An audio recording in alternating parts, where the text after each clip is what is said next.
বিরল।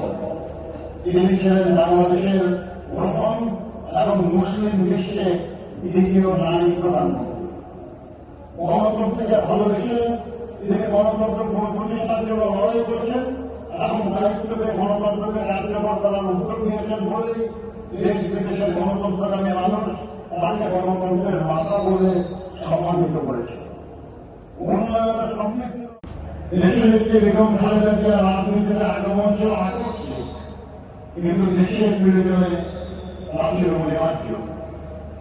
1988 সালের 30শে মে পরিবার বিপদগামী সেনা কর্মকর্তা হাতে রাষ্ট্রপতি জিয়া রহমান বীরউত্তম শাহাদাত বরণ করার পর দলের দলীয় সরকারের ভিতরেই ষড়যন্ত্রকারীরা তৎপর হয়ে ওঠে। সাংগঠনিকভাবে বিএনপি এবং সরকার কখনো মাথা নত করেননি। কোন দুর্লভন, কোন ষড়যন্ত্র হুমকি তাকে তার জীবনের সেই দিন অব্দি আপোষের পথ বেছে নিতে বাধ্য করতে পারেনি। তিনি বরাবর থেকে গেছেন দেশের মানুষের পাশে। তিনি বলতেন, বিদেশে আমাদের বন্ধু আছে,